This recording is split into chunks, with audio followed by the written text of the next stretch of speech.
తిన్న తరగని ఆస్తి, పైగా తండ్రి అగ్రరాజ్యం అమెరికా అధ్యక్షుడు. అంతకంటే స్వతంత్ర భావాలున్న యువతి. ఇవాంకా కూడా తల్లిలానే మోడలింగ్ రంగాన్నే ఎంచుకుంది. తండ్రి బిజినెస్ లోకి అడుగు పెట్టడానికి ముందు మోడలింగ్ చేసింది.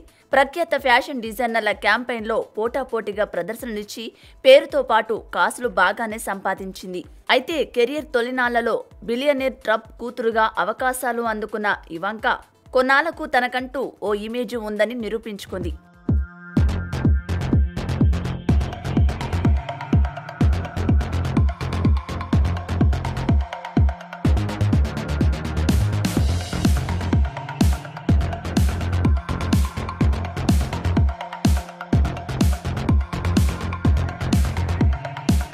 ఆ తరువాత పూర్తి బిజినెస్ వ్యూవెన్గా మారింది. ట్రంప్కి చెందిన రియల్ ఎస్టేట్ బిజినెస్ చూసుకున్న ఆమె 2007లో సొంతంగా ఇవాంకా ట్రంప్ ఫైన్ జ్యువెలరీని స్థాపించింది.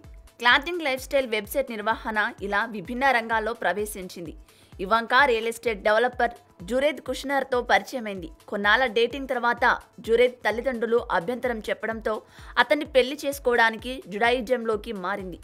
వీరి పెళ్లి 2009లో జరిగింది. ప్రస్తుతం ఇవాంకాకు ఒక కూతురు, 2 కొడుకులు. ప్రస్తుతం ట్రంప్ ఆర్గనైజేషన్లో ఓ విభాగానికి వైస్ ప్రెసిడెంట్గా బాధ్యతలు నిర్వహిస్తోంది.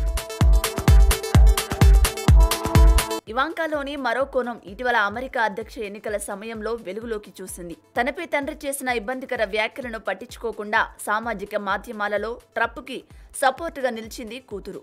అంతేకాదు, ట్రంప్ వ్యాఖ్యలపై అటు మీడియా, ఇటు ప్రత్యర్థులు పదే పదే ప్రశ్నించినా నా తండ్రిని చూస్తే నాకెంతో గర్వంగా అనిపిస్తుందని సమాధానమిచ్చింది. ట్రంప్ ఓటమి ఖాయమంటూ ఊదరగొట్టిన మీడియాను సమర్థవంతంగా ఎదుర్కొంది.